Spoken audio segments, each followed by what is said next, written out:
आणि याला आता अंतिम आठवडा प्रस्ताव म्हणायला काही हरकत नाही। सभापती महोदय, आम्ही बोलणार याच्यात कोणते मंत्री काय, उपमुख्यमंत्री, मुख्यमंत्री काय, कोण कसं काय याच्यात येते आता कोकाटे साहेब आहेत, नाईक साहेब आहेत, आपण वेगवेगळ्या विभागाचे विषय आहेत। तर हे जे कोण उत्तर देणार आहेत तर तुम्ही असं तुम्हाला पॉइंट घेतातच ना। नाही असं नाही सभापती महोदय, खरं तर मुख्यमंत्री किंवा दोन्ही उपमुख्यमंत्र्यांपैकी एक जणांना आपण बोलवलं पाहिजे याच्यात, कारण हे सगळ्यात महत्वाचं आमचं विरोधी पक्षाचं डिव्हाइस आहे आणि त्याच्यामुळे मुख्यमंत्री किंवा दोन्ही उपमुख्यमंत्र्यांपैकी एक जण कोणतरी असलं पाहिजे। आता या मंत्र्यांकडे कोणाकडे काही खातच नाही, ते काय करणार? प्रवीण भाऊ बरोबर चूक आहे तुम्ही सूचना दिली पाहिजे। असं कसं कोणीतरी याच्यातलं दोन्ही उपमुख्यमंत्री किंवा मुख्यमंत्री याच्यात पाहिजे। उपमुख्यमंत्री मी म्हणत नाही सीएम साहेबांनीच्या नाही, दोन्ही तिकडे खाली आहेत।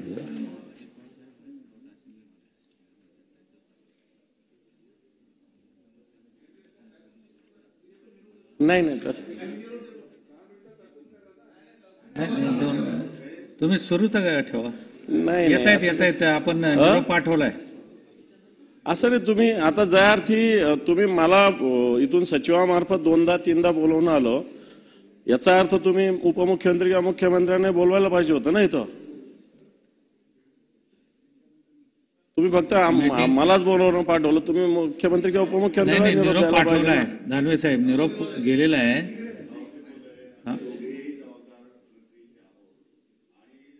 मंत्रिमंडळाची सामुदायिक जबाबदारी आहे, यांची आम्ही बोलण्याची दखल घेऊ आणि शासनाला ती कळवू आणि शासन त्याच्याबरोबर उत्तर देईल। मान्य माझी विनंती आहे विरोधी पक्षनेत्यांना, माझी विनंती आहे विरोधी पक्षनेत्यांना आपण सुरू करावं। नाही असं नाही, येत आहेत ते, आपण निरोप दिलेला आहे। ते खरं असलं तरी विरोधी पक्षनेत्याचा प्रस्ताव किंवा अंतिम आठवडा प्रस्ताव याला काही अनन्यसाधारण महत्व आहे। सभागृहाचं आता कामकाज संपत आहे आणि सभागृहाचं कामकाज संपत असताना यासाठी माननीय मुख्यमंत्री किंवा उपमुख्यमंत्री यासारखाच मंत्री या ठिकाणी उपस्थित असणं आवश्यक आहे। नेता विरोधी पक्षनेत्याचा अवमान आहे। मंत्री आहेत त्यांना अजून माहिती नाही खातं कोणतं आहे। राज्यभरामधल्या सगळ्या विषयांची चर्चा आज आहे। राज्यभरामधल्या सर्व विषयांची चर्चा आज आहे। साहेब निरोप सर्व कायदा सुव्यवस्था इंडस्ट्री उद्योग जेवढे असतील नसतील त्याची चर्चा आता आहे दोन प्रस्तावांमध्ये। मग दोन प्रस्तावांमध्ये जर सगळ्या राज्याचा असेल तर एक मंत्री त्याचं उत्तर देऊ शकत नाही। त्याचं उत्तर दरवेळेस प्रथा परंपरा अशी आहे की माननीय मुख्यमंत्री किंवा उपमुख्यमंत्र्यांनीच दिली पाहिजे। जोपर्यंत ते येत नाही तोपर्यंत एक 5 मिनिट 10 मिनिट स्थगित करा। नाही ऍडजस्ट करण्याची गरज नाही। अंबादास दानवे साहेब बोलले, कंटिन्यू राहिलं तरी ते येत आहेतच ना। हो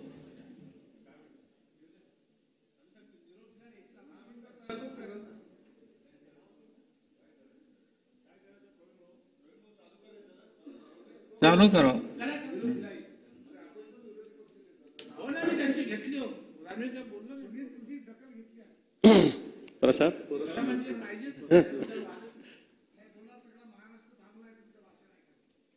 प्रसाद थांबला बस झाला।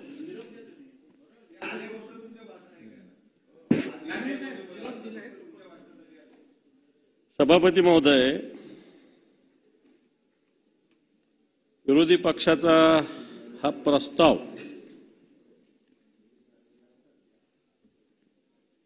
आज आपल्या समोर असताना नुकतंच हे सरकार तसं पाहायला गेलं तर 23 नोव्हेंबरला आणि तसं पाहायला गेलं तर 5 डिसेंबरला अजूनही शपथविधी होऊन या सरकारला आपल्या मंत्र्यांना खाते देता आलेले नाही। 5 दिवसापासून वेगवेगळ्या विषयावर कायदा सुव्यवस्था असतील, शेतकऱ्यांचे प्रश्न असतील, आता काय करू? आरोग्य व्यवस्थेचा प्रश्न असेल, झाले ना, त्यानंतर प्रवीण दरेकरांना घेऊ, या सगळ्या विषयामध्ये खडसे साहेबांना घेऊ. विरोधी पक्ष म्हणून आम्ही सातत्यानं भूमिका मांडतोय आणि सगळी भूमिका मांडत असताना मला असं वाटतं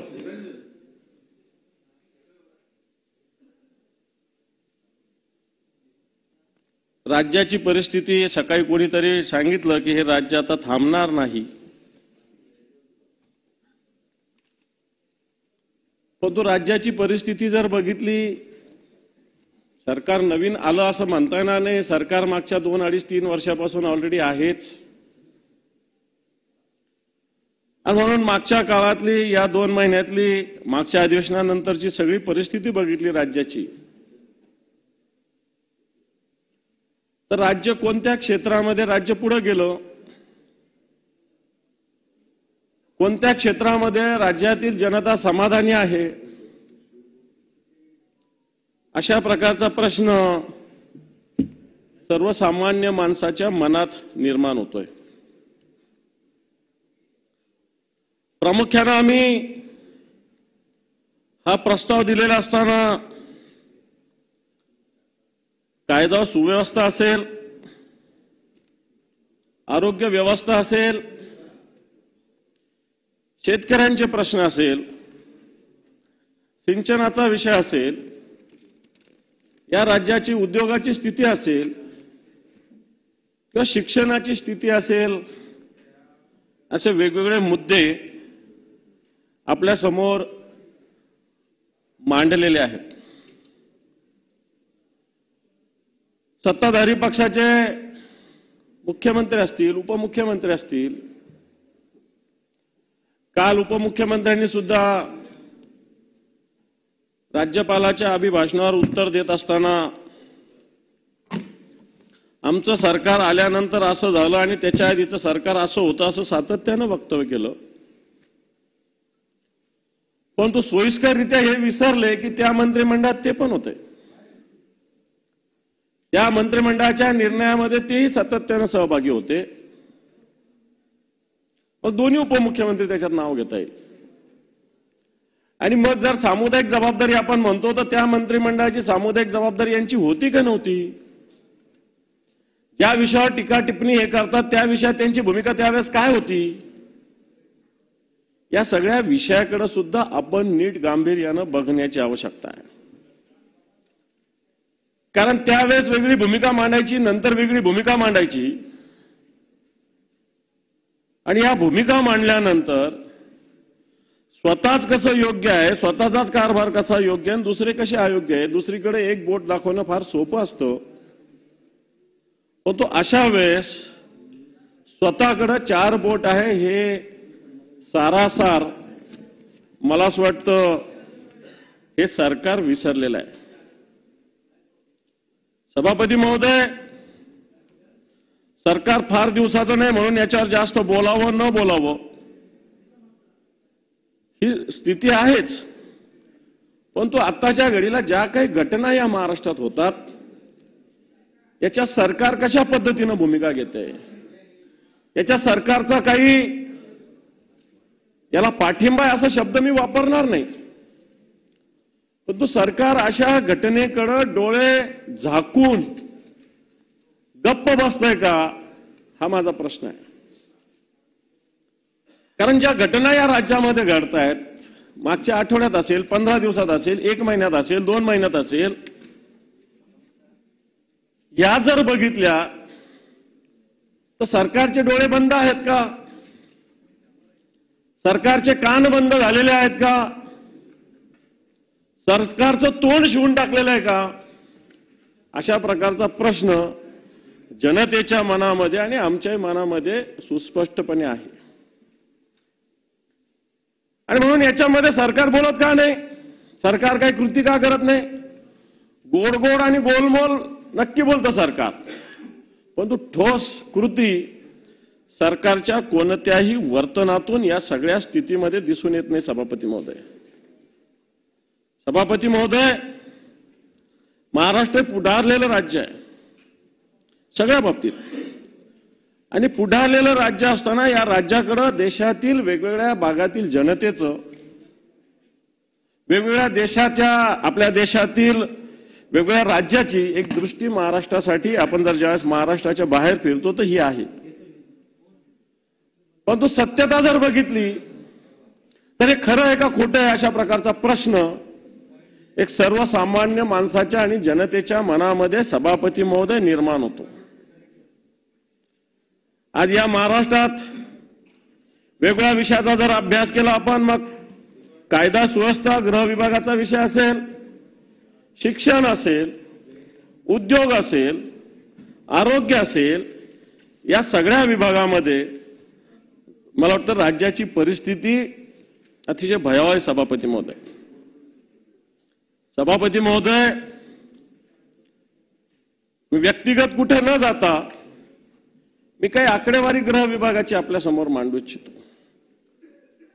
एनसीआरबीची जी आकडेवारी आहे, गुन्हेगारीमध्ये देशात उत्तर प्रदेश 1 नंबरवर आहे. दुर्दैवानं आपला महाराष्ट्र आता दुसऱ्या क्रमांकावर आहे. एनसीआरबीच्या अहवालानुसार 2023 मध्ये महिलांच्या विरोधात सरासरी दररोज 126 गुन्हेची नोंद महाराष्ट्रामध्ये मागच्या वर्षात सभापती महोदय झालेली आहे. 2023 मध्ये एकूण 45,434 महिला अत्याचाराच्या गुन्ह्याची नोंद या महाराष्ट्रात झालेली आहे. निश्चित महिलांना वेगवेगळ्या योजना हे राज्य देत आहे. लाडकी बहीण सारखी योजना आली, चला ठीक आहे, या महिला समाधानी झाल्या, आपल्या बहिणी, काही हरकत नाही. परंतु मला असं वाटतं ज्यावेळेस बहिणींना आपण काही मदत करतो त्यावेळेस या बहिणींच्या सुरक्षेची सुद्धा जबाबदारी या राज्याची सभापती महोदय असते. आज 2023 मध्ये 45,434 महिला अत्याचाराच्या गुन्ह्याची नोंद झालेली आहे. सायबर गुन्ह्यामध्ये महाराष्ट्र देशात आत्ताच्या घडीला सभापती महोदय 4थ्या स्थानावर आहे. सायबर गुन्ह्याचे प्रमाण मोठे आहे आणि हे सगळ्या मोठे सायबर गुन्हे असताना हा महाराष्ट्र आत्ताच्या घडीला सायबर गुन्ह्यामध्ये 4थ्या क्रमांकावर सभापती महोदय. सभापती महोदय,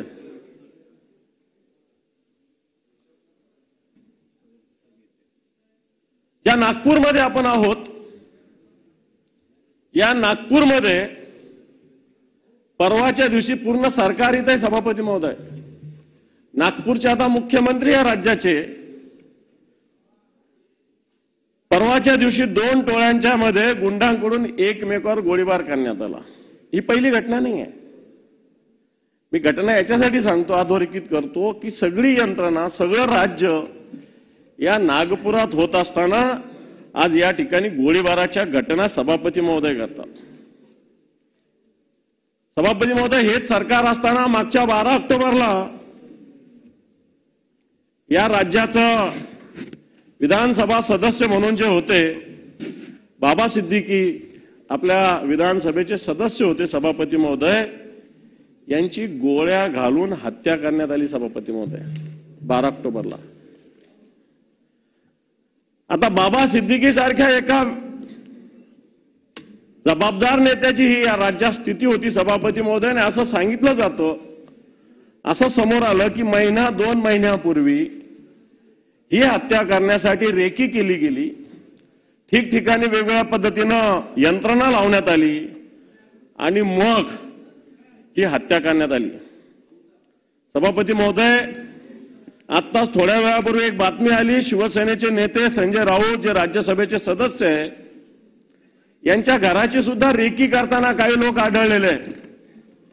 मला पूर्ण माहिती नाही, परंतु त्या लोकांना पकडलं. त्यांच्याजवळ 5 वेगवेगळ्या प्रकारचे मोबाईल, वेगवेगळे रेकॉर्डिंग्स, ही सगळी त्या ठिकाणी आढळलेली. आत्ताची थोड्या वेळापूर्वी, 1-2 तासापूर्वीची घटना आहे सभापती महोदय.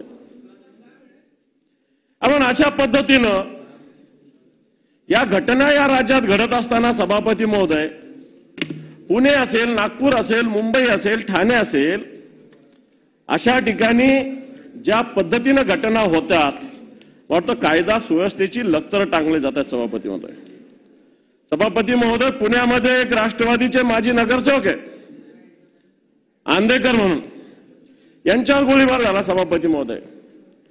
आणि त्याच्यानंतर जेलमधील एक पठाण नावाचे अधिकारी आहे, यांनाच या गुंडांनी सगळ्यांनी मारण्याचा प्रयत्न केला. जेलर जे पठाण म्हणून आहे पुण्यामध्ये, यांना मारण्याचा प्रयत्न या राज्यात होतोय सभापती महोदय. सभापती महोदय, अनेक गोष्टी सांगता येतील, अनेक कायदा सुव्यवस्थेच्या, परंतु म्यानमार मधील रोहिंगे थेट पुण्यात येऊन स्थायिक झाले. सभापती महोदय, जे रोहिंग्यांना आपण विरोध केलेला आहे, पुण्यामध्ये हे येऊन स्थायिक होतात आणि आपली पोलीस यंत्रणा काय करते, अशा प्रकारची एक स्थिती या राज्याची आहे. आपल्या सभागृहाचे एक सदस्य आहेत योगेश टिळेकर, यांच्या मामाचं अपहरण झालं सभापती महोदय. मामाचं अपहरण झालं सकाळी आणि संध्याकाळी त्यांचा देह, मृतदेह घरी आलेला आहे.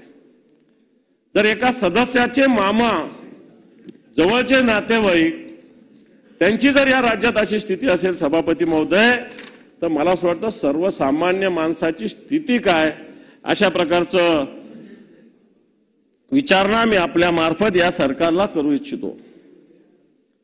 सभापती महोदय, परभणीमध्ये घटना घडली, आज त्याच्याविषयी माननीय मुख्यमंत्र्यांनी मला असं वाटतं खालच्या सभागृहात निवेदन केलेलं आहे. मी या परभणीला जाऊन आलो सभापती महोदय. जी घटना घडली, संविधानाचा अपमान, प्रतिकृतीचा अपमान केला. अपमान केल्यानंतर जी घटना घटत असताना खऱ्या अर्थानं कलेक्टर आणि SP यांनी जमावबंदी आदेश तिथं लावण्याची आवश्यकता होती, परंतु तशी खबरदारी घेतली नाही आणि परिणामी दुसऱ्या दिवसाचा प्रकार झाला सभापती महोदय. सभापती महोदय, सोमनाथ सूर्यवंशी नावाच्या तरुणाचा मृत्यू झाला, त्याचा पोस्टमार्टम रिपोर्ट आलेला आहे. पोलिसांच्या मारहाणीमध्ये या राज्यामध्ये एक आंदोलन करणारा निरपराध विद्यार्थी याचा मृत्यू होतो सभापती महोदय. आणि मला असं वाटतं हा मृत्यू जर कलेक्टर असेल, SP असेल, तर यांनी याच्याकडे जर लक्ष दिलं असतं या विषयाकडे, तर सभापती महोदय हा मृत्यू आपल्याला वाचवता आला असता. सभापती महोदय, सभापती महोदय, बीडची घटना सगळ्यांसमोर आहे. सरकारने त्याच्यावर निवेदन केलं. त्याच्यामध्ये अजूनही मुख्य आरोपी अटकेत होत नाही सभापती महोदय. जी मस्साजोगची केजची घटना घडलेली आहे, संतोष अण्णा देशमुख नावाच्या ज्या सरपंचाची हत्या झालेली आहे. सभापती महोदय, सगळेच बोलतात, मला बोलताना डिस्टर्ब होत आहे. तो सगळ्यांना बोलायचं तर सभागृहाच्या बाहेर जा.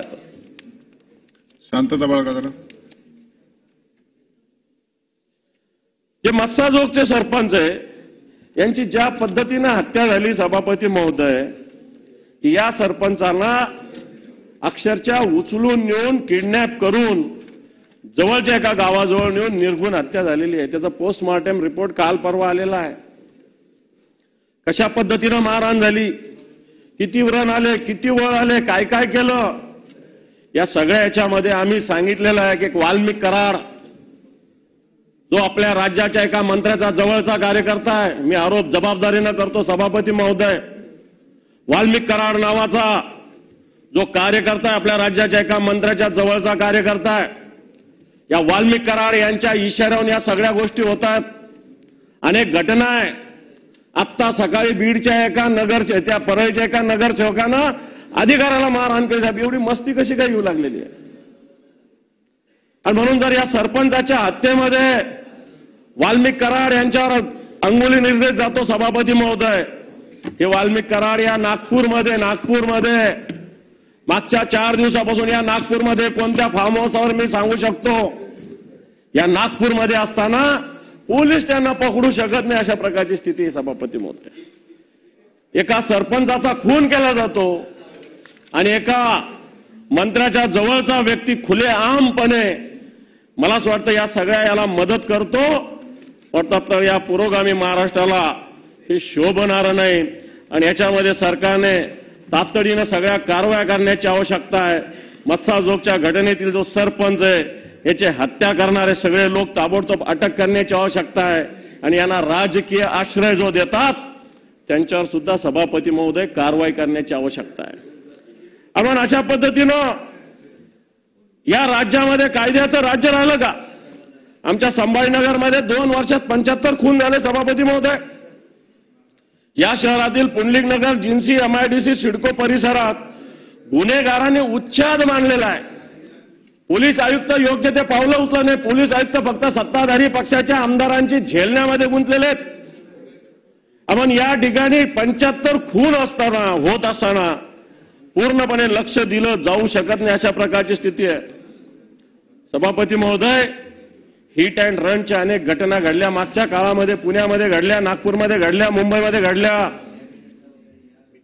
पण आपल्या राज्याच्या एका मंत्र्याच्या पुत्राचं नाव आलं होतं, संकेत नाव आहे त्याचं काय झालं? नाव आलं, नाव कुठे गेलं आता? नागपूरमध्ये घटना घडली होती, जे मंत्री होते, राज्याच्या मंत्रिमंडळात मंत्री आहे, त्यांच्या मुलाचं नाव हिट अँड रन मध्ये होतं. नंतर काय झालं? बाकीच्यांचे मुलं अटक झाले. पुण्याचा मुलगा अटक झाला, मुंबईचा अटक झाला. पण नागपूरमध्ये जी घटना घडली त्याच्यामध्ये एका मंत्र्याच्या मुलावर गुन्हाच दाखल झाला नाही, दुसरा माणूस बसवला गेला.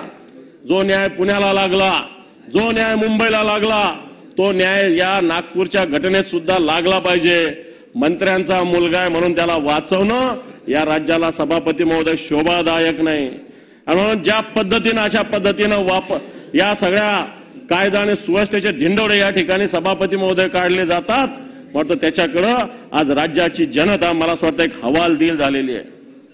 सभापती महोदय, सत्ताधारी लोक या गुन्हेगारांकडे मंत्री लोक सगळे दुर्लक्ष करत असताना या राज्यामध्ये अनेक आर्थिक घोटाळे होतात. सभापती महोदय, या राज्यामध्ये मल्टी स्टेट कोऑपरेटिव्ह सोसायटी आहे, याच्यातल्या 35 सोसायट्या आज अवसाण्यात गेलेल्या आहे. सभापती महोदय, अवसाण्यात गेल्यानंतर काय काय झालं याचे एक एक किस्से, हे सगळे जर किस्से बघितले सभापती महोदय की या कोणाच्या संस्थात, याच्यामध्ये जवळपास 50,000 कोटी रुपये जनतेचे गुंतलेले आहेत. मलकापूर अर्बन बँक कोणाची आहे? भारतीय जनता पार्टीच्या एका आमदाराची. सभापती महोदय, यांच्या प्रचाराला देशाचे गृहमंत्री आणि सहकार मंत्री आले. जे मलकापूर अर्बन बँकेमधून अनेक लोकांना फसवलं गेलं, अनेक लोकांच्या ठेवी गहाळ झालेल्या आहे, अनेक लोकांनी आंदोलन केले. फक्त मलकापूर विदर्भ किंवा अकोला जिल्ह्यापुरती नाही आहे, तर महाराष्ट्रामध्ये ठिकठिकाणी बँक असताना या ठिकाणचे ठेवीदार आजही सभापती महोदय चिंतित आहे. आणि म्हणून ही मलकापूर अर्बन बँक ज्याचे अध्यक्ष आहे ते आमदार आहेत, भारतीय जनता पार्टीचे आमदार. सभापती महोदय, आणखी एक किस्सा मी आपल्याला सांगू इच्छितो. एक ज्ञानराधा कोऑपरेटिव्ह सोसायटी आहे, ज्याचे संचालक सुरेश कुटे म्हणून आहे. यांनी सुद्धा अशाच पद्धतीने या संस्थेमध्ये अशाच पद्धतीने मोठी फसवणूक झालेली. सभापती महोदय, पोलीस कशी मदत करतात त्याचं एक उदाहरण मी आपल्याला देतो. सभापती महोदय, या सुरेश कुटे यांच्यावर गुन्हा दाखल झाला, यांचा पासपोर्ट जप्त झाला. हा पासपोर्ट जप्त झाल्यावर पोलीस स्टेशन मध्ये असला पाहिजे की तपास करणाऱ्या PIच्या घरी असला पाहिजे. या सुरेश कुटेंचा पासपोर्ट जप्त झाला. सभापती महोदय, ज्ञानराधा कोऑपरेटिव्ह सोसायटी मराठवाड्यामध्ये बीड असेल, जालना असेल, संभाजीनगर असेल, अनेक ठिकाणची गुंतवणूक आहे. याचा पासपोर्ट PI खाडे म्हणून आहे. या खाडेंच्या घरी सापडला. तो कधी सापडला? अँटी करप्शनची धाड, शिंदे साहेब, त्या खाडेंच्या घरी अँटी करप्शनची धाड सापडली, तर त्याच्यात पासपोर्ट, सुरेश कुटेंचा पासपोर्ट त्याच्या घरी होता. म्हणजे खरं तर PIने असा पासपोर्ट जप्त केल्यानंतर तो पोलीस स्टेशनला जमा केला पाहिजे, पण तो हा पासपोर्ट PI खाडे होते, यांच्या घरी हा पासपोर्ट होता. सभापती महोदय, आणि यांच्या घरी ज्यावेळेस धाड पडली ACBची, त्यानंतर हा पासपोर्ट त्यांच्या घरी सापडला.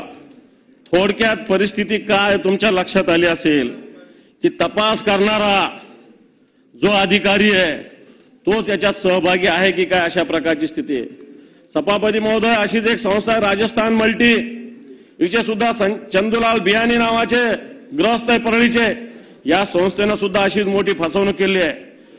बागचंद हिराचंद राय सोनी क्रेडिट सोसायटी याच्यामध्ये अशी फसवणूक झाली सभापती महोदय. याच्यात आणखी सांगतो, एक याच्यात तपास करण्यासाठी भाग्यश्री 9% नावाच्या एक IPS अधिकाऱ्यांची नियुक्ती केली होती. भाग्यश्री 9% नाव आहे त्यांचं. सभापती महोदय यांनी जो तपास केला तोच चुकीचा ठरवला गेला आणि त्यांच्यावरच दोषारोप दाखल केलेले. अशा प्रकारची स्थिती आत्ताच्या घडीला या सगळ्या परिस्थितीमध्ये सभापती महोदय, मी का सांगतोय तुम्हाला की कुंपणात शेत खाण्याचा प्रकार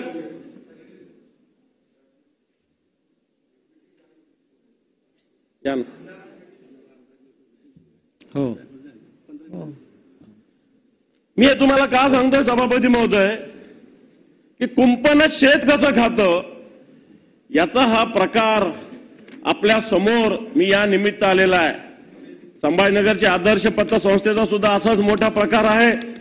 अजूनही त्याच्यावर अजूनही कोणती कारवाई गतीनं होत नाही. अशा प्रकारची सभापती महोदय स्थिती आहे. सभापती महोदय, जर या राज्याचा कायदा आणि सुव्यवस्थेचा जर प्रश्न बघितला तर आत्ताच्या घडीला या राज्यामध्ये कायद्याचं राज्य राहिलं नाही. गुंड मोकाट आहे, गुंड सुसाट आहे, यांना कोणी थांबवू शकत नाही. आज वेगवेगळ्या ठिकाणी प्रत्येक जिल्ह्याच्या ठिकाणी बघितलं तर जे क्राईम रेट आहे जर बघितले, मग मर्डर असेल, attempt to murder, dacoity, robbery, theft, kidnapping, rape, माझ्याकडे याची आकडेवारी जिल्हा न्याय आणि राज्याची आकडेवारी सभापती महोदय. जर हे बघितलं तर एप्रिल पासून आतापर्यंतची आकडेवारी बघितली तर मागच्या वर्षीच्या तुलनेनं 100% जास्त आहे सभापती महोदय. प्रत्येक जिल्ह्याची आकडेवारी माझ्या समोर आहे सभापती महोदय. आणि म्हणून मला हे सांगायचं की असे प्रकार का होतात, ज्या अर्थी या राज्यामध्ये सक्षम सरकार, ताकदवान सरकार, गुन्हेगारांना धाक दाखवणारं सरकार या राज्यात नाही सभापती महोदय. कारण या राज्यामध्ये पोलीस स्टेशन मध्येच आमदारांनी गोळीबार केलेला आहे. या राज्याच्या आमदारांनी गणपतीच्या मिरवणुकीत गोळीबार केलेला आहे. अशा प्रकारची स्थिती असल्यावर मला असं वाटतं कशा पद्धतीनं कारवाई सरकार करणार किंवा पोलीस करणार, अशा प्रकारचा प्रश्न आहे सभापती महोदय. सभापती महोदय, ड्रग्जच्या विळख्यामध्ये महाराष्ट्र आहे. मग पुण्यासारखं शहर असेल, मुंबईसारखे शहर असेल, या ठिकठिकाणी ड्रग्ज विक्रीचे रॅकेट सभापती महोदय तयार होतात. आज आता काही लोकांना असं वाटत होतं की मुंबई आणि पुण्यामध्येच आहे. आज गावोगावी अशा पद्धतीनं छोट्या छोट्या गावात सुद्धा ड्रग्ज मिळतात. याच्यावर कोणतंही सरकारचं बंधन नाही सभापती महोदय. ना फूड अँड ड्रग याच्यावर नियंत्रण ठेवू शकतं, ना पोलीस नियंत्रण ठेवू शकतं. खुलेआम वेगळ्या फॅक्टरीजमध्ये अशा पद्धतीनं ड्रग्ज वेगवेगळ्या ठिकाणी सापडतंय सभापती महोदय. आणि आपली तरुण पिढी या ड्रग्जच्या नादी लागून अधीन होऊन एक तरुण पिढी बर्बाद होण्याचं काम या महाराष्ट्रात आता होतंय. मला वाटतं सरकार हे उघड्या डोळ्यानं सभापती महोदय बघतंय. आम्हाला ड्रग्ज विषयी येणाऱ्या काळामध्ये मला असं वाटतं एक पावलं उचलण्याची आवश्यकता आहे सभापती महोदय. सभापती महोदय, पोलीस का कारवाई करत नाही? कारण पोलीस सत्ताधारी पक्षाच्या हातचं बाहुलं बनलेलं सभापती महोदय. मी काही तुम्हाला उदाहरणं देतो की ज्यावेळेस निवडणुका होत्या, विधानसभेच्या निवडणुका असताना पोलिसांनी कशा पद्धतीनं सत्ताधारी पक्षाला मदत केली याचे पुरावे माझ्या समोर सभापती महोदय. सभापती महोदय, अनेक ठिकाणी पोलिसांनी आपल्या या सत्ताधारी पक्षाने पोलिसांचा वापर करून विरोधी पक्षाच्या कार्यकर्त्यावर हद्दपारीचे गुन्हे नोंदवलेले सभापती महोदय. दहशत बसवण्याचं काम केलेलं आहे, नोटिसा दिलेल्या आहे. अनेक नोटिसा माझ्याकडे या महाराष्ट्रातल्या आहे. चंद्रपूरच्या नोटिसा माझ्याकडे आहे, संभाजीनगरच्या नोटिसा माझ्याकडे आहे, मुंबईच्या नोटिसा आहेत, हिंगोलीच्या आहेत, वेगवेगळ्या ठिकाणच्या जर नोटिसा बघितल्या, बुलढाण्याच्या आहेत, बीडच्या आहेत. या सगळ्या नोटिसा जर बघितल्या सभापती महोदय तर मला असं वाटतं या सरकारने, लातूरच्या सुद्धा आहेत, या सगळ्या ठिकाणी नगरच्या आहेत, या सगळ्या ठिकाणी पोलिसांनी जे सत्ताधारी पक्षाच्या नेत्यांच्या सांगण्याहून महाविकास आघाडीचं काम करणाऱ्या कार्यकर्त्यांना वेगवेगळ्या ठिकाणी तडीपारीच्या नोटीस दिलेल्या आहे. ज्याच्यावर 1 गुन्हा आहे, 2 गुन्हा आहे, साधे गुन्हे, अशा पद्धतीने या लोकांना हद्दपारीचे नोटिसा दिल्या गेलेल्या सभापती महोदय. प्रत्येकाची नोटीस माझ्याकडे आहे सभापती महोदय. एक गुन्हा मागच्या काळामध्ये नांदेड जिल्ह्यामध्ये लोहामध्ये झाला होता. एक शिवसेनेचा उपतालुका प्रमुख संतोष वडुळे हा शिवसेनेचं काम करतो म्हणून याची बोट छाटली गेली होती सभापतीमध्ये, याची बोट छाटली गेली होती. रेकॉर्डवर आहे गुन्हा. पोलीस तो दवाखान्यामध्ये ऍडमिट होता काही दिवस, त्याची बोट छाटली गेली होती. आणि नंतर आता एक 4 दिवसापूर्वी शिवसेनेच्या एका नांदेडच्या शहर प्रमुखाचं किडनॅपिंग झालं सभापती महोदय. याच्यामध्ये दोन्ही गुन्हेगार सारखे. सत्ताधारी पक्षाचे जे नाव आहे त्याचं नाव आहे बालाजी जाधव नावाचे एक आरोपी, कॉमन आरोपी. त्याचं 23 तारखेला जेव्हा निवडणुकीचा निकाल लागला त्या दिवशी तो काय म्हणतो, आत्ताच बोलती बंद झाली की राव. हॅशटॅग दिला पीपीसी म्हणतात, विसरू नका, यादी तयार आहे. पीपीसी म्हणजे कोण तुम्हीच तपासा, पोलिसांनी तपासा पीपीसी म्हणजे कोण, तपासा. त्याच्यानंतर आणखी एक जणाचं आहे, सबका हिसाब होगा वो भी बारी बारी से होगा. ज्यांनी मदत केली त्यांचे मनपूर्वक धन्यवाद, नतमस्तक असं म्हटलेलं आहे. आता त्यांचं नाव माझ्याकडे आहे, मी आपल्याकडे देतो, वाचून नाही दाखवत मी. नाही या सभागृहात नाही, ज्यांनी केलं त्याचं काय वाचायला काय प्रॉब्लेम नाही. नांदेडचेच आहे हे, म्हणजे तुम्हाला माहिती असेल पीपीसी, चांगलं माहिती असेल. नंतर सांगा राजांना. मला वाटतं हे पीपीसी कोण, यांचे लोक काय निवडणुकीला कोणी विरोधात काम केलं म्हणजे काय त्याचे मुर्दे पाडायचे, त्याचं किडनॅपिंग करायचं. आपण अशा पद्धतीनं हे पीपीसी वगैरे कोण आहे काय आहे, सरकारने याचा तपास करण्याची आवश्यकता आहे. सभापती महोदय, सभापती महोदय, संभाजीनगरमध्ये डॉक्टर बाबासाहेब आंबेडकर मराठवाडा विद्यापीठ आहे. मागच्या 200, 300, 250 वर्षापासून काही पुरातन मंदिर आहे तिथे. वाटतं खडसे साहेब इथं आले, त्यांनी सुद्धा एकदा तिथं राजा जयसिंगाचं मंदिर आहे त्याचं पुनरुज्जीवन, बरोबर ना खडसे साहेब, नाथाभाऊ, राजा जयसिंगांनी बांधलेलं मंदिर त्याचं पुनरुज्जीवन करण्यासाठी आपण मोठा निधी एकदा दिला होता संभाजीनगरात. असे जवळपास 150-200 मंदिरं त्या ठिकाणी आहे. आणि सगळे मंदिरं कॉर्पोरेशनचा कमिशनर पाडण्याचा आदेश देतो.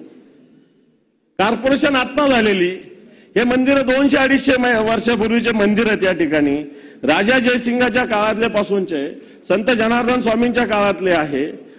निपट निरंजन म्हणून आमच्याकडे सुप्रसिद्ध एक संस्थान आहे. आणि मला असं वाटतं तिथं बौद्ध विहार आहे, विद्यापीठात मंदिरं आहेत.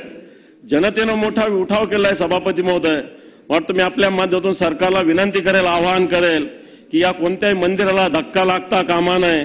कारण महानगरपालिका विद्यापीठाच्या बाहेर काम करत असेल, विद्यापीठाचं कोणतंच ऑब्जेक्शन नसताना मला वाटतं अशा याला हात लावण्याची आवश्यकता नाही. सभापती महोदय, सभापती महोदय, मुंबई असेल, ठाणे असेल, नवी मुंबई असेल, पनवेल असेल, या ठिकाणी कायदा सुव्यवस्थेचे कसे धिंडोडे उडतात मला वाटतं मी आपल्याला सांगण्याची आवश्यकता नाही. या ठिकाणी ज्या पद्धतीनं कायद्याचा राजरोसपणे हे कायदे मोड केली जाते, तर मला वाटतं हे जर बघितलं तर मला वाटतं या राज्यात कायदे आहे की नाही अशा प्रकारची सभापती महोदय स्थिती आहे. आपण सांगण्याचा मुद्दा हा की ह्या राज्यामध्ये कायद्याचं राज्य सभापती महोदय राहिलेलं नाही. हे कायद्याचं राज्य राहिलेलं नसताना एक उद्योग विभाग आहे. सभापती महोदय, या उद्योग विभागाची स्थिती जर बघितली, या उद्योग विभागाची सभापती महोदय स्थिती बघितली तर काय स्थिती आहे. आज राज्याचे सगळे मंत्री येऊन उद्योग विभागाविषयी सांगतात की उद्योगात आम्ही एवढी भरारी मारली, एवढं आम्ही पुढे गेलो. माझ्याकडे आकडेवारी सभापती महोदय, आज या देशात Maharashtra is of doing business मध्ये 13व्या स्थानावर घसरलेले महाराष्ट्राचं स्थान.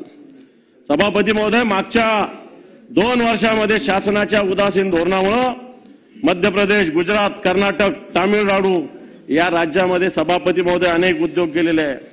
आज या आपल्या राज्यामध्ये उदयम या योजनेखाली छोट्या आणि लघु उद्योगाची महाराष्ट्रात 9,86,330 उद्योगाची नोंदणी आहे. मात्र यात मराठवाड्याचे फक्त 1,28,000 आणि विदर्भाचे फक्त 1,39,000 आहे. म्हणजे थोडक्यात 13% आणि 14% असं प्रमाण मराठवाडा आणि विदर्भाचं आहे.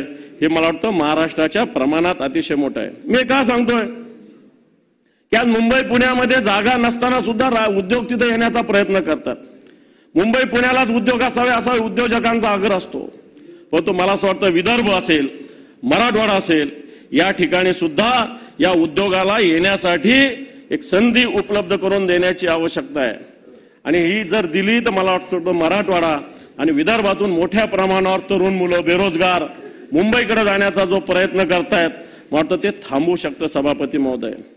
हे सगळं होत असताना नागपूरमध्ये मला वाटतं याच्यावर बोलून हा विषय इतका झाला, मिहानचा गवगवा करून बेसिक फॅसिलिटी सुद्धा अजून मिहानमध्ये मिळाली नाही या नागपूरमध्ये सभापती महोदय. आज या ठिकाणी या फॅसिलिटी नाही म्हणून एवढे सगळे नेतृत्व इथे या नागपूरमध्ये, पण या मिहानमध्ये कोणत्याही कंपन्या येण्यास तयार नाही, कारण योग्य ते इन्फ्रास्ट्रक्चर इथं उपलब्ध नाही सभापती महोदय. आज यवतमाळ जिल्हा खनिज समृद्ध आहे, तर सेज निर्माण करण्याचं आश्वासन या सरकारने दिलं होतं, त्याचं काय झालं हा एक माझा प्रश्न आहे. गडचिरोली जिल्ह्यामध्ये पुंछ लॉयड कंपनीस मोठ्या प्रमाणात खनिकर्मासाठी जमीन देण्यात आली, त्याचे निकष काय आहेत? निवडणुका डोळ्यासमोर ठेवून अमरावती टेक्सटाईल पार्कचे भूमिपूजन केले. इतर जिल्ह्यातील उद्योगावर सरकार उदासीन का आहे? घोटी सिन्नर येथे सेज निर्माण करण्याकरता थेट खरेदी आपल्याकडे साहेब करण्यात आलेला भूसंपादनात आमच्या जालन्यातील एक उद्योगपती व मित्र परिवार यांनी MIDC बरोबर संगनमत करून जमीन खरेदी विक्री केली आहे. घोटी आणि सिन्नर मध्ये जालन्याचे उद्योगपती येतात आणि जमिनी खरेदी करतात. थोडक्यात अशा ठिकाणी इंडस्ट्रियल एरिया यावा याच्यासाठी ज्यांच्याकडे जमिनी आहे ते लोक धोरण ठरवतात आणि उद्योग विभागातील अधिकारी त्याला प्रोत्साहन देतात सभापती महोदय. त्याचं उदाहरण माझ्याकडे सगळे डिटेल्स आहे त्याचे. घोटी आणि सिन्नर येथे सेज निर्माण करण्याकरता थेट खरेदी पद्धतीने केलेले भूसंपादन आमच्या जालन्यातील एक उद्योगपती हे MIDC बरोबर संगनमत करून काम करतात. असे काही लोकांचे धंदे सभापती महोदय. कुठं MIDC न्यायचे MIDCचे अधिकारी ठरवत नाही, सरकारचे अधिकारी ठरवत नाही, धोरण ठरत नाही, तर काही लोक जे आहेत जमिनी खरेदी करतात आणि नंतर त्या ठिकाणी अशा पद्धतीनं औद्योगिक क्षेत्र सभापती महोदय निर्माण केलं जातं. अशा प्रकारची स्थिती आहे सभापती महोदय. मराठवाड्यामध्ये बिडकीन शेंद्रा नावाचे एक ऑरिक सिटी एक मोठं पंचतारांकित इंडस्ट्रियल एरिया आहे. बिडकीन मधली जागा आता एकही नाही आहे. आणि मी सरकारला आपल्या माध्यमातून विनंती करेल की याच्यामध्ये सेकंड फेज साठी आपण तयारी सुरू करण्याची आवश्यकता आहे. कारण काही कंपन्या येत असताना यांनी जमिनी आता खरेदी केलेल्या आहे, परंतु या ठिकाणी येणाऱ्या काळामध्ये सेकंड फेज होण्याची आवश्यकता आहे सभापती महोदय. आणि म्हणून मी आपल्या माध्यमातून हा जो उद्योग विभाग आहे सभापती महोदय वेगवेगळ्या घोषणा करतो. दावोस मध्ये 1,50,000 कोटीचे करार केल्याचे म्हटले जाते. कुठे आहे? कुठं चालू झाला? इथलेच लोक दावोसला जातात आणि तिथे अग्रीमेंट करतात. त्या कोणी परदेशी कंपन्या येत नाही. मी तर म्हणेल महाराष्ट्राच्या बाहेरच्या पण आपल्याच इथले लोकल लोक दावोसला जातात, अग्रीमेंट करतात आणि आपल्याला सांगतात की आम्ही 1,50,000 कोटीचे करार केले. या करारातली अंमलबजावणी किती झाली?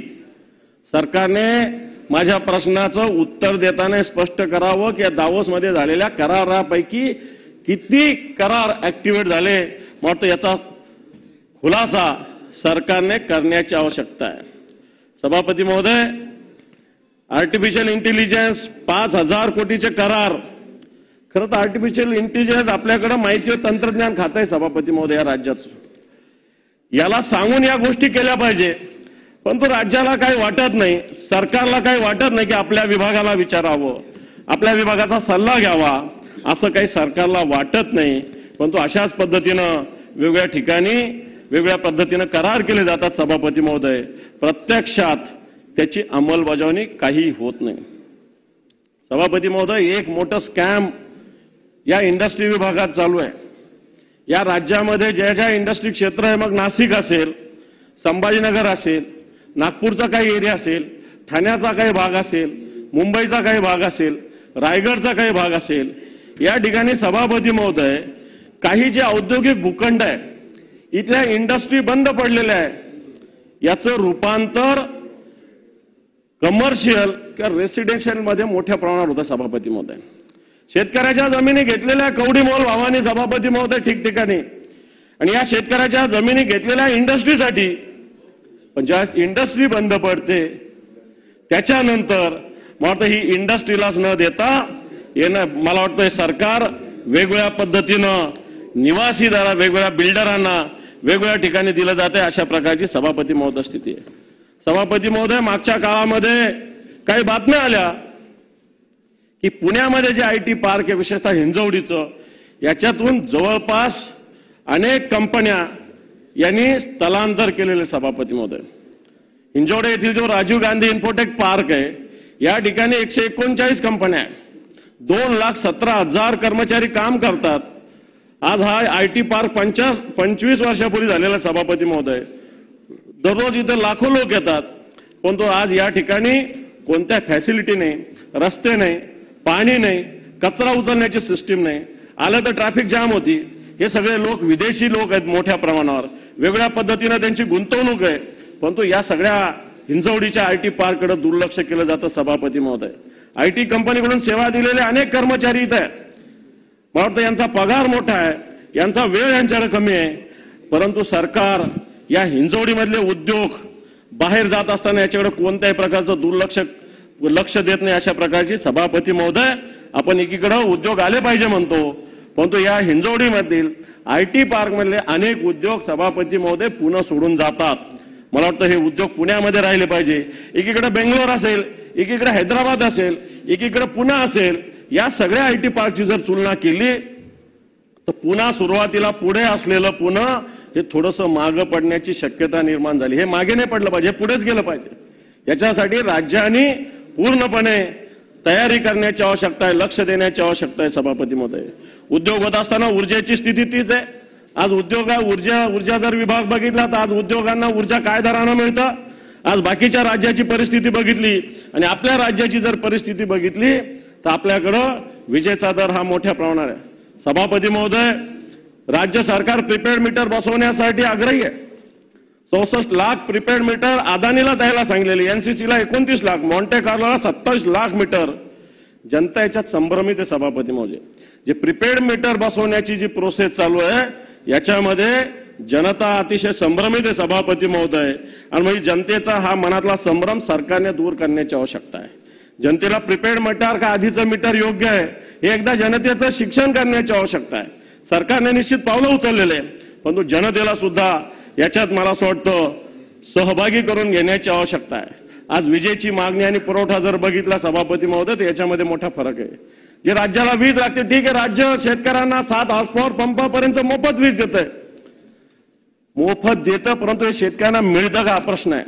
अनेक शेतकऱ्यांचे SMS येत असतात, व्हॉट्सअप येत असतात, पाणी समोर दिसतंय पण आमच्या शेतात पाणी आणतात येत नाही, अशा प्रकारची स्थिती आहे. सभापती महोदय, वीज येतर डीपी नाही, डीपी येतं वीज नाही, अशा प्रकारची ग्रामीण भागामध्ये स्थिती आहे. सभापती महोदय, आज राज्याची मागणी आणि पुरवठा बघितले तर मी आता दुपारचा आकडा काढलेला आहे. दुपारी 11:45 वाजता राज्याची वीज निर्मिती आहे 17,457 मेगावॉट आणि राज्याची वीज मागणी आहे 27,544 मेगावॉट. म्हणजे जवळपास 10,000 मेगावॉटची डिमांड आणि सप्लाय मध्ये या राज्यामध्ये फरक आहे. सभापती महोदय, सांगण्याचा मुद्दा हा की अशा पद्धतीनं जर डिमांड आणि सप्लाय मध्ये विजेमध्ये जर फरक असेल तर मला वाटतं राज्य प्रगतीच्या दिशेने जाताना एक मोठा अडथळा सभापती महोदय निर्माण होऊ शकतो. सभापती महोदय, मागच्या काळामध्ये आरोग्य व्यवस्थेविषयी अनेक विषय आलेले समोर. ज्या पद्धतीने या राज्यामध्ये आरोग्य व्यवस्थेमध्ये भ्रष्टाचार चालू आहे, ज्या पद्धतीनं बोगस औषधी येण्याचं प्रमाण चालू आहे, ते जर बघितलं तर या राज्याला राज वाटली पाहिजे, अशा प्रकारची सभापती महोदय स्थिती आहे. आज बनावट औषधं या महाराष्ट्रात येतात. अंबेजोगाईच्या स्वामी रामानंद तीर्थ वैद्यकीय महाविद्यालयात बनावट औषधी आली, संभाजीनगरच्या घाटी रुग्णालयात बनावट औषधी आली आणि सगळी येत असताना औषध पुरवठा करणाऱ्या कंपनीला अधिकाऱ्यांनी स्टे दिला. सभापती महोदय, हा स्टे तत्कालीन मंत्र्यांनी उठवला.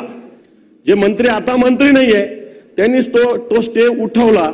पुन्हा त्या कंपन्यांनी सप्लाय सुरू केला, पुन्हा अधिकाऱ्यांनी स्टे दिला. सभापती, म्हणजे या सरकारमधील जे मंत्री होते हे या बोगस औषधाच्या रॅकेटमध्ये सहभागी आहे का, असा मला प्रश्न या निमित्तानं सभापती महोदय आपल्या पद्धतीतून निर्माण होतो. आणि म्हणून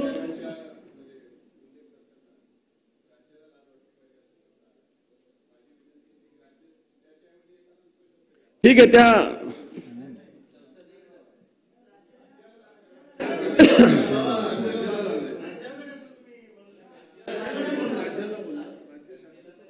राज्य सरकारमधील मंत्र्याला, बस तो शब्द वापस, राज्य सरकारमधील त्या मंत्र्याला मला त्याची लाज वाटली पाहिजे की आपण अशा पद्धतीनं बोगस औषधं दिले जातो. याची लिंक हरिद्वारला आहे, उत्तर प्रदेशला आहे. सभापती महोदय, आज हा सगळा बनावट औषधी कळमेश्वरला गेलं, नागपूरला इंदिरा गांधी मेमोरियल हॉस्पिटल भिवंडीला गेलं, नागपूरच्या वैद्यकीय महाविद्यालयात गेलं, वर्ध्याला गेलं, नांदेडला गेलं, स्वारातीला गेलं, धाराशिवला गेलं. अशा ठिकाणी जा झालं माझं 5 मिनिट, ठीक आहे. जा सभापती महोदय, या सगळ्या प्रोसेसमध्ये ज्या कंपन्या आहे या अस्तित्वाच नसलेल्या कंपन्याच्या नावाने पुरवठा झालेला आहे. मी जे राज्याच्या मंत्र्याला लाज वाटली पाहिजे याच्यासाठी म्हणतोय की उत्तराखंड, केरळ आणि आंध्र प्रदेश पत्ते असलेल्या 5 औषधांच्या कंपन्याचे नावे हा बनावट औषधाचा पुरवठा झालेला आहे.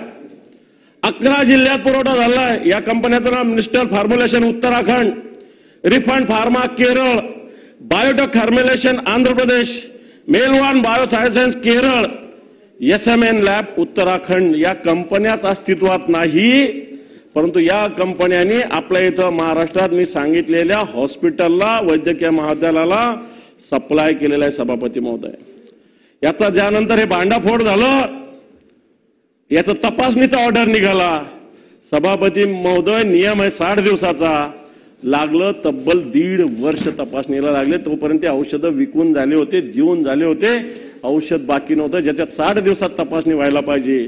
1.5 वर्ष या सगळ्या बनावट औषधाच्या तपासणी लागलेले.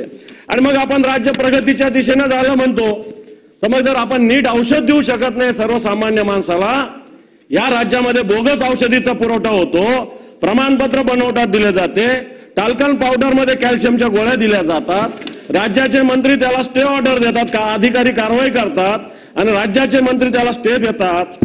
मला असं वाटतंय राज्य कसं प्रगतीच्या दिशेनं चाललंय, राज्य कोणती प्रगती करताय. सभापती महोदय, सभापती महोदय, या आरोग्य विभागाचा वेगवेगळे विषय जर आपल्या समोर सांगितले तर मला वाटतं रात्र पुरणार नाही. मला काही अधिकाऱ्यांनी तक्रार केली, सभापती महोदय, सरकारने काही निर्णय घेतले, व्यवसायारोध भत्ता वाढवण्यासाठी शासनाने एक GR काढला. सभापती महोदय, नाथाभाऊ, व्यवसायारोध भत्ता GR काढला. याच्यात 700 अधिकारी कार्यरत आहे सध्या, आणि त्याच्यामुळे त्यांच्या पगारात 15 ते 20 हजाराची वाढ होणार आहे. सभापती महोदय, या विभागातील एक सहसंचालक आहे राधाकिशन पवार, एक राजेश गायकवाड, आणि हे माजी अध्यक्ष आहे राजेश गायकवाड. दानवे साहेब 5-7 मिनिट कन्क्लूड, संपत आले. हे लोक, सभापती महोदय, मला आरोप करायला चांगलं वाटत नाही, परंतु नाथाभाऊ, या 7,000 लोकांना 1-1 लाख रुपये जमा करा या लोकांनी सांगितलं. सभापती महोदय, राधाकिशन पवार नाव आहे याच्यातला मुख्य, हा सहसंचालक आहे आरोग्य विभागाचा. या 7,000 लोकांना 1-1 लाख रुपये जमा करा अशा प्रकारचं सांगितलेलं आहे. सभापती महोदय, हा कोण आहे? राधाकिशन पवार. याच्यावर सभापती महोदय कारवाई होण्याची आवश्यकता आहे. सभापती महोदय, विषय अनेक आहे परंतु वेळ कमी आहे. सभापती महोदय, सरकार कशा पद्धतीने चाललंय, कोणासाठी चाललंय? माझ्याकडे आमच्या जालन्याचा एक विषय आहे सभापती महोदय. एक खरपुडी आहे, खरपुडी तालुका जिल्हा जालना आहे, एक सिडकोचा नवनगर प्रकल्प आहे. सभापती महोदय, खरं तर हा आधी प्रस्ताव आला होता 2017ला आर्थिक सहाय्यता नसल्याने, सुसहाय्यता नसल्याने प्रस्ताव रद्द झालेला. सभापती महोदय, नागेवाडी, निधोना, खाणगाव, आंबेडकरवाडी असा हा प्रस्ताव 2017ला देवेंद्रजींचं सरकार होतं, त्या काळात आर्थिक सुसहाय्यता नसल्याने हा प्रस्ताव रद्द झाला. सभापती महोदय, आता 2018ला हा प्रस्ताव पुन्हा पारित झाला. सभापती महोदय, इथल्या शेतकऱ्यांचे फोन येत आहेत मला. ही एवढी जागा जी आहे खरपुडीची, फक्त 5 जणांच्या नावावर. सभापती, 5 शेतकऱ्यांकडून मातीमोल भावानी घेतली, ती येलो झोन केली, सरकारमधल्या लोकांना हातीशी धरून. सतीश अग्रवाल नाव आहे त्यांचं, कृष्णकुमार गोयल नाव आहे त्यांचं, राधेश्याम चिप्पा नाव आहे, रखमाजी जल्लेवाल नाव आहे. फक्त या शेतकऱ्यांच्या नावानं ही सगळी खरपुडीची जमीन आहे आणि सिडको अधिकृत करतो आणि सरकार या शेतकऱ्याच्या जमिनीला खऱ्या अर्थानं शेतकऱ्याची जमिनी असून या 4-5 व्यापाऱ्यांनी ही जमीन जवळपास 9,000 कोटी रुपये सरकार या सगळ्या प्रकल्पासाठी देण्याची आवश्यकता आहे. जो प्रकल्प ऑलरेडी 2017ला सरकारने सभापती महोदय रिजेक्ट केलेला होता सभापती महोदय. आणि सभापती महोदय अशा पद्धतीने हा सिडकोचा कारभार चालत असेल तर मला वाटतं आपण लक्ष देण्याची आवश्यकता आहे सभापती महोदय. सभापती महोदय अनेक विषय या सरकारने अनेक पुतळे स्मारक करण्याचा निर्णय घेतलेला आहे. मग हिंदू मिलचा स्मारक असेल अन्य स्मारक असेल हे सगळे जर स्मारक बघितले तर अजूनही सरकारने हे सगळे पूर्ण केलेले नाही अशा प्रकारची सभापती महोदय स्थिती आहे. महान मानव डॉक्टर बाबासाहेब आंबेडकर यांच्या कामाची स्थिती आताच्या घडीला काय? फेब्रुवारी 2018 मधलं काम हे 3 वर्षात पूर्ण करायचं होतं सभापती महोदय. अजूनही ते फक्त 40-42% काम पूर्ण झालेलं आहे सभापती महोदय. मला वाटतं हे येणाऱ्या काळात लवकरात लवकर पूर्ण करण्याची आवश्यकता आहे. सभापती महोदय समृद्धी मार्ग एक चांगला मार्ग झाला परंतु याच्यावर मागच्या काळामध्ये 140 अपघातात 233 लोकांचा मृत्यू झाला. Please conclude. असं नाही मला नाही थांबवते ना नाही, तुम्ही. नाही. मी थांबतोय म्हणलो तुम्हाला 2-4 मिनिटात.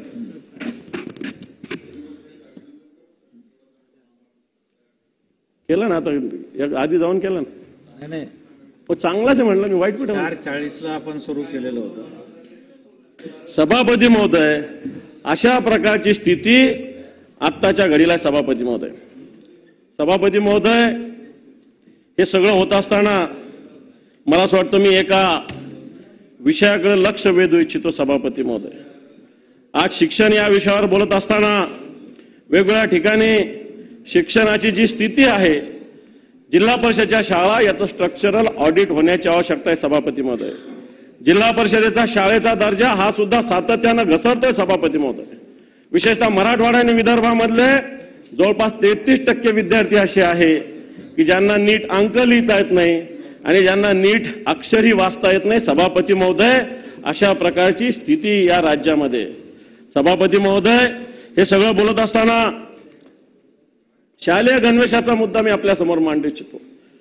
या काळामध्ये सरकारने जे धोरण घेतलं विक्रेत्याकडून कापड खरेदी करण्याचा निर्णय घेतला. खऱ्या अर्थानं आधी त्या शाळेची समिती गणवेश घेत होती.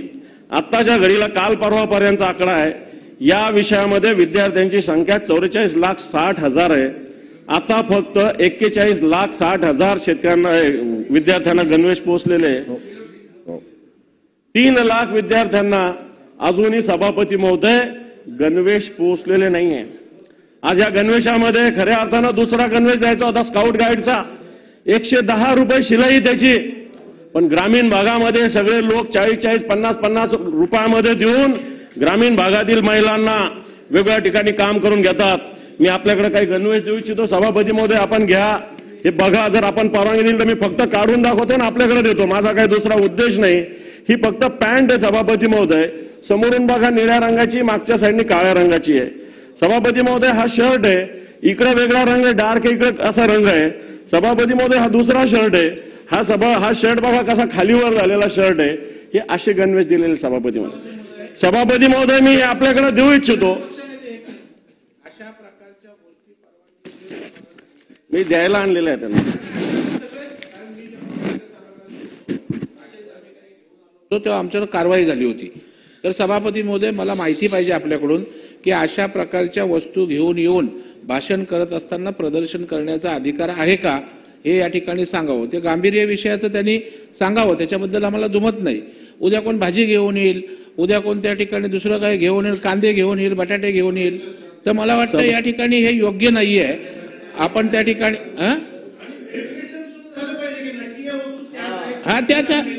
अगदी बरोबर म्हणजे हे बरोबर नाही.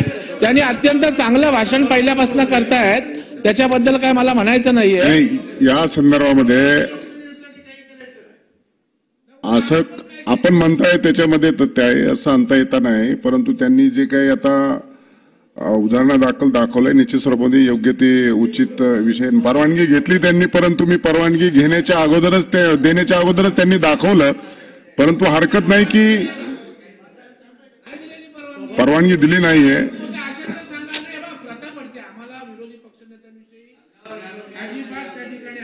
सभापती महोदय, ते अत्यंत उत्तम पद्धतीनं सभापती महोदय चांगल्या पद्धतीनं ते भाषण करतायत, प्रश्न त्यांचा मांडतायत. सांगण्याचा दाखवण्याचा आदर्श ते घालून देणार असतील तर सभागृहात प्रथा पाडा, आमचं काही म्हणणं नाही. उद्या तुम्हाला आम्हाला अटकाव करता येणार नाही एवढं आपल्याला सांगू इच्छितो. आणि अशा प्रथा परंपरा पडल्या तर या सभागृहाचा त्या ठिकाणी अवमान आहे. मला वाटतं यापुढील कोणतीही गोष्ट होत असताना जरा पूर्व परवानगी घेतली तर आणखी उचित होईल. त्याच्यामुळे त्यांनी जे दाखवलं आणि अनाऊन्स केलं, परंतु मी कुठली परवानगी दिली नसताना त्यांनी दाखवलं, त्यांचा काही हेतू तसा नव्हता. परंतु आता या पुढील कालखंडामध्ये कुठलीही गोष्ट दाखवत असताना पूर्व परवानगीशिवाय आपण करण्यात येऊ नये एवढं आपल्याला सांगतो. म्हणूनच सांगितलं का सभागृहामध्ये हा गणवेश दाखवलेला होता. मी रुलिंग दिलेलं आहे. शेवटी मी चौकशी करायला एकमेकाचा दिलेलं रेफरन्स आहे. देत कुठेतरी याच्यामध्ये निर्णयापर्यंत यावं लागेल आणि त्या दृष्टिकोनातून या पुढील कालखंडामध्ये कोणाला असं कृत्य करायचं असेल तर ते दिलेलीच आहे. ठीक आहे. आणि सभापती महोदय, माझी परवानगी असल्याशिवाय या पुढील कालखंडामध्ये कुठलंही चालेल, असं निदर्शन चालेल, करता सभापती. येणार नाही आणि केलं तर त्याच्यावर योग्य ती उचित कारवाई चालेल केली सर, जाईल. थँक्यू. सभापती महोदय, मी हा मुद्दा सांगत होतो. माननीय मुख्यमंत्र्यांनी सुद्धा मागच्या काळात असा गणवेश सभागृहात आणला होता. मीही आणला. बाकी माझा उद्देश सभागृहाचे नियम कायदे मोडण्याचा मुळीच नाही, असं मी स्पष्टपणे आपल्याला सांगू इच्छितो. नियमाचं कायद्याचं पालन करण्याची माझी पूर्णपणे मानसिकता आहे. सभापती महोदय, हे जे गणवेश आहे आपण तपासू शकता. माझं याच्यात काही नाही. मी हे असा प्रकार झालेला आहे आपल्या निदर्शनास आणून देऊ इच्छितो. 3 लाख गणवेश सभापती महोदय अजून 3 लाख लोकांना देण्याचे बाकी आहे विद्यार्थ्यांना. आणि दुसरा गणवेश तर एकही अजून विद्यार्थ्यांना सभापती महोदय मिळालेला नाही आहे. आणि सांगण्याचा मुद्दा, सरकारने हा घाट का घातला हेच मला कळालं नाही की खऱ्या अर्थानं सोलापूर सारख्या गारमेंट इंडस्ट्रीमधून मोठ्या प्रमाणावर अशा पद्धतीनं गणवेश येत होते, परंतु सरकारने अशा पद्धतीनं का नवीन हे केलं. आणि मला वाटत नाही हे वर्ष संपलं तरी हे गणवेश येतील अशा प्रकारची सभापती महोदय स्थिती आहे. सभापती महोदय, मी माझ्या या सगळ्या वक्तव्याच्या टप्प्याकडे येत असताना सभागृहामध्ये एसटी विषयी चर्चा झाली. सभापती महोदय, आज एसटी 1310 बसेस घेणार अशा प्रकारची घोषणा झालेली आहे. 3 क्लस्टरमध्ये विभागणी केलेली आहे. याची निविदा प्रक्रिया सुद्धा झालेली आहे. सभापती महोदय, या जर निविदा प्रक्रिया जर बघितल्या तर आधीची एसटी 44 रुपये किलोमीटरनी होती सभापती, विथ डिझेल 44 रुपये किलोमीटर. आणि आता नवीन एसटी देण्याचा घाट चालू आहे खाजगीकरणाच्या माध्यमातून, जी विदाऊट डिझेल 35 रुपये सभापतीवर. डिझेलचा भाव माझ्या माहितीवर नाही 46-44 देतोय तो.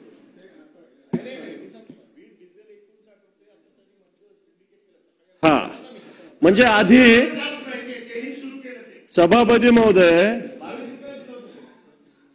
महोदय 44 रुपये किलोमीटरनं हे आत्ताच्या घडीला एसटी महामंडळाला बस मिळते, जे विथ डिझेल आहे.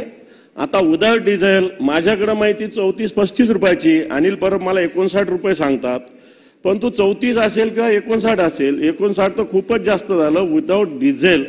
आणि विदाउट डिझेल 34-35 रुपये असले तरी ते पहिल्याच्या प्रमाणात अतिशय महाग आहे. आणि म्हणून या कंपन्या कशा पद्धतीनं काय करतात मला वाटतं याच्यावर माझ्याकडे आता डिटेल नाही, परंतु अशा पद्धतीनं त्याच्यामुळे अशा पद्धतीनं सभापती महोदय या विषयाकडं सरकारनं गांभीर्यानं बघण्याची गरज आहे. जनतेचा पैसा आहे हा. कोणाचं? एसटी महामंडळाचे अधिकारी. मला कोणाला हे नाही करायचं, मला व्यक्तिगत काही नाही, परंतु एक कुसेकर नावाचे MD MSRTCचे हे याच्यात संपूर्ण कारवाई करतात. मला असं वाटतं याच्यामध्ये माझ्याकडे कंपन्याचे पण नाव आहे, city line, travel time, Anthony, या सगळ्या केरळच्या आहे, तामिळनाडूच्या आहे, बरं का आहे. या ज्या कंपन्या आहे मंत्री आहेत ना, खाली खाली गिलोटीन आहे आणि त्यामुळं माननीय उपमुख्यमंत्री होते इथे. सभापती महोदय, आमचा मुद्दा असा आहे की आम्हाला पण समजतं खाली गिलोटीन आहे, मंत्री सगळे तिकडे आहेत, पण काहीतरी सिरियसनेस आहे की नाही? या सगळ्यात महत्वाचा अंतिम आठवड्याचा प्रस्ताव जेव्हा विरोधी पक्ष नेता जेव्हा बोलत असतो त्यावेळेला एक तर सभागृहाचा नेता पाहिजे, मुख्यमंत्री पाहिजे किंवा सिनियर कोणतरी पाहिजे. सभागृहाचे खाली गिलोटीन आहे, आम्ही समजू शकतो. गिलोटीनला देखील मुख्यमंत्री लागत नाही, फक्त अर्थमंत्री कोण असेल तर बघा. तुम्हाला सगळी परिस्थिती माहित आहे. दोन उपमुख्यमंत्री, एवढं सगळं. मंडळाचा अध्यक्ष कुठे आहे? मंडळाच्या एसटीचा विषय मंडळाचा अध्यक्ष नाही. जे मंत्री बसलेत त्यांना माहित नाही विषय कुठला चालू आहे. मला माहिती आहे, मला या विषयाची पूर्ण माहिती आहे. सभापती महोदय, त्यामुळं सभागृहाचे नेते आता गिलोटीनसाठी खाली गेलेले आहेत. त्यामुळं मंडळाचा अध्यक्ष, परिवहन मंत्री, जे काही तुम्हाला जे काही म्हणायचंय ते तुम्हाला सगळी परिस्थिती माहिती आहे. त्याच्यामुळं मला वाटतं मंत्रिमंडळाचे प्रतिनिधी सभागृहामध्ये उपस्थित आहेत, सगळं माहित आहे त्यांना, पूर्ण जास्तीचा अभ्यास आहे. विरोधी पक्षनेत्यांनी किती रुपयाचा रेट कोट केला सांगा? नाही, इथे काही प्रश्न उत्तर घेऊन आपल्याला काही आता परीक्षेला जायचं नाहीये. याची पूर्ण इत्थंभूत नोंद घेते आहे आणि निश्चित स्वरूपामध्ये त्याच्यात उत्तरात त्याचं सामील होईल. सभापती महोदय 44 रुपयांनी आधी बस चालत होती. आता दिल्ली येथील सिटी लाईफलाईन कंपनी, केरळ येथील अँथनी कंपनी आणि गुजरात येथील ट्रॅव्हल्स टाइम कंपनी. आपल्या राज्यात काही कंपन्या नाही का, हा माझा प्रश्न आहे. तो ठीक आहे, तो टेंडरचा विषय, कोण आलं कोण नाही आलं मला, पण या कंपन्या बाहेरच्या आहेत आणि यांना 35 रुपये, यांनी ते 59 रुपये नोंद केलेले आहे, परंतु 35 रुपयापर्यंत त्याच्यापेक्षा खाली देणार नाही. आणि राज्याच्या नाही देशातल्या वेगवेगळ्या वर्तमानपत्रात या आपल्या राज्याची एसटी महामंडळाच्या कारभाराची सभापती महोदय याच्यामध्ये बदनामी झालेली आहे. आणि मग याच्यातले कोण संबंधित अधिकारी आहे? वाटतं यांच्यावर हे कुसेकर नावाचे जे MD आहे MSRTCचे, यांच्यावर कारवाई झाली पाहिजे. राज्याचा हा जनतेचा पैसा आहे. अशा पद्धतीनं एसटी मध्ये भ्रष्टाचाराच्या रूपानं जर हे घालवणार असेल तर मला वाटतं त्यांच्यावर योग्य कारवाई करण्याची आवश्यकता आहे. सभापती महोदय, मला सकाळी एक मुद्दा मांडायचा होता, तो राहून गेला. 289 आपण मुंबईचा वेगळा विषय असल्यामुळे मी बोललो नाही, परंतु कांदा उत्पादकांचा एक महत्वाचा मुद्दा आहे. सभापती महोदय, केंद्र शासनाने कांद्याच्या निर्यातीवर 20% शुल्क लागू केलेले. सभापती महोदय, जो कांद्याचा भाव 3800 रुपये होता तो 1000 रुपयापर्यंत आलेला आहे काल परवा. आणि त्याच्यामुळे कांदा उत्पादक शेतकरी, सभापती महोदय, अतिशय हवाल दिले. बरं, आता हे जर एवढ्या या भावानं स्वस्त भावाने घेतात तर मार्केटमध्ये ग्राहकांना स्वस्त मिळतो, तर ग्राहकांना 16 ते 80 रुपयानं कांदा मिळतोय. प्रत्यक्षात बाजारामध्ये मार्केट कमिटीमध्ये 1000 रुपयापर्यंत कांद्याचा भाव गेला आहे. सभापती महोदय, या कांद्याच्या प्रश्नावर खऱ्या अर्थानं 20% जे निर्यातीवर शुल्क लावलेलं आहे हे रद्द होण्याची आवश्यकता आहे. कारण आपल्या राज्यात कांदा हे पीक महत्वाचं आहे. सोयाबीन आणि कापसावर मी सातत्यानं भूमिका मांडलेली आहे. आणि म्हणून या सगळ्या अंतिम आठवडा प्रस्तावावर बोलत असताना या राज्याची खऱ्या अर्थानं कायदा सुव्यवस्थेची परिस्थिती जर बघितली तर या राज्यात सरकार आहे का? हे राज्य कुठं गतीनं जाणार म्हणतात, हे राज्य थांबणार नाही म्हणतं, हे राज्य पूर्णपणे थांबलेलं आहे. शिक्षणाची परिस्थिती अतिशय वाईट आहे. सभापती महोदय, शिक्षण जर बघितलं तर ग्रामीण भागातील जिल्हा परिषदच्या शाळा बघितल्या, शिक्षणाची अतिशय वाईट स्थिती आहे. उद्योग जर बघितले तर कोणत्या गुजरातला चाललं, कोणी मध्य प्रदेशला चाललं. उद्योग धंदे हिंजवडीचे वेगवेगळ्या IT पार्क मधले जवळपास अनेक उद्योग हे या महाराष्ट्राच्या बाहेर चालेल. सभापती महोदय, वेगवेगळ्या ठिकाणी इंडस्ट्रियल एरियामधल्या उद्योग बंद पडलेल्या जागा खासगी लोकांना देण्याचा घाट या सरकारमध्ये घातला जातोय. सभापती महोदय, मग उद्योग क्षेत्र असेल, शिक्षण क्षेत्र असेल, कायदा सुव्यवस्थेची स्थिती असेल, शेतकऱ्यांची स्थिती असेल, शेतकऱ्याचा कापूस असेल, सोयाबीन असेल, तूर असेल, कांदा असेल, या सगळ्या ठिकाणी शेतकऱ्यांना देशोधडीला लावण्याचं काम हे सरकार करतंय. आणि हे सरकार थांबणार नाही. कुठे चाललं? हे सरकार थांबलेलं आहे. जनतेच्या दृष्टीने सरकार थांबलेलं आहे. सभापती महोदय, कांदा निर्यातीचा मुद्दा मला वाटतं दादांनी सुद्धा काल पत्र लिहिलं केंद्र सरकारला. 20% कांद्याचं निर्यात शुल्क रद्द झालं पाहिजे. दादा आले म्हणून पुन्हा रिपीट तो मुद्दा मागतो. जो कांद्याचा मुद्दा अतिशय महत्वाचा आहे. सभापती महोदय, हे कांद्याचं निर्यात शुल्क हे जे केंद्राने लावलेलं हे बंद झालं पाहिजे, हे थांबवलं पाहिजे. सभापती महोदय, सातत्यानं महाराष्ट्रातल्या कांदा उत्पादक शेतकऱ्यांना या प्रश्नाला सामोरं जावं लागतं. कापसामध्ये ती स्थिती, सोयाबीनमध्ये ती स्थिती. अशा प्रकारचं जर शेतकऱ्यांना देशोधडीला लावणारं हे राज्य असेल, हे राज्य थांबणार नाही. ते राज्य कुठं चालतंय हा प्रश्न आहे. जनतेसाठी हे राज्य चालत नाही. कायदा सुव्यवस्थेच्या दृष्टीनं महिला सुरक्षित नाही, विद्यार्थी सुरक्षित नाही. अशा प्रकारची स्थिती आहे. दिवसा ढवळ्या गुंडांचा हैदोस या राज्यामध्ये माजलेला आहे. शिक्षणाची परिस्थिती बघितली तर अजून विद्यार्थ्यांना गणवेश मिळत नाही. शाळा गळक्या, शाळा पळक्या जिल्हा परिषदेच्या. अदानीला शाळा एकीकडे अदानीला शाळा दिल्या जातात, परंतु जिल्हा परिषदेच्या शाळा दुरुस्त केल्या जात नाही. अशा प्रकारची स्थिती आहे. उद्योगधंदे सुद्धा बंद करण्याचा घात या ठिकाणी घातला जातो. मोठे मोठे उद्योगाच्या फक्त घोषणा होतात, प्रत्यक्षात एस्टॅब्लिशमेंट अजून होत नाही. दावोसला आपण जातो, टुरिझमसाठी जातो, प्रत्यक्षात करार होतात, अंमलबजावणी शून्य होती. आणि म्हणून 261च्या प्रस्तावाच्या माध्यमातून या सरकारच्या या भूमिका, हे सरकार अकार्यक्षम आहे. हे सरकार कोणत्याही प्रकारे जनतेच्या हिताचं नाही. हे सरकार स्वार्थासाठी चालवलं जातं, मुठभर लोकांसाठी चालवलं जातं. अशा प्रकारची स्थिती आहे. कायदा सुव्यवस्थेचा बोजवारा या सरकारने उडावलेला आहे. या सरकारला तोंड असून हे सरकार बोलत नाही. या सरकारला कान असून जनतेच्या कानठळ्या, जनतेचा प्रश्न या सरकारच्या कानावर जात नाही. आणि आज एवढे खून घटना घडत असताना सत्ताधारी पक्षाचा एकही मंत्री ज्याचा खून झाला त्याला भेटायला जात नाही. ना बीडला जातो, ना परभणीला जातो. जर सरकारचा सहभाग नसेल तर किमान एखाद्या मंत्र्याने जाऊन या लोकांच्या घरी जाऊन सांत्वन व्यक्त करायला पाहिजे होतं. पण तो सरकारचा एकही मंत्री अजूनही सांत्वनासाठी साधा गेलेला नाही. या लोकांना न्याय कोण देणार? या लोकांना सरकार न्याय देणार का? या लोकांच्या खुनात सहभागी असणारे सत्ताधारी पक्षाचे लोक ज्या पद्धतीनं दिवसा ढवळ्या उजळ माथ्यानं वावरतात, मग त्यांच्या हातात हातकडी घालण्याचं हिंमत या सरकारमध्ये का? मी सातत्यानं पळणीच्या वाल्मिक करारांचं नाव घेतो, जो एका राज्याच्या मंत्र्याच्या जवळचा माणूस आहे. त्याच्यावर कारवाई का होत नाही? नागपूरमध्ये येऊन एका फार्म हाऊसवर तो थांबतो, पण तो त्याच्यावर कारवाई होत नाही. आणि म्हणून या 261च्या प्रस्तावाच्या माध्यमातून या सरकारच्या या पूर्ण भूमिकेचा मी विरोध व्यक्त करतो आणि थांबतो. सभापती महोदय, आपण बोलण्याची संधी दिली त्याबद्दल आभार, धन्यवाद. जय हिंद, जय महाराष्ट्र.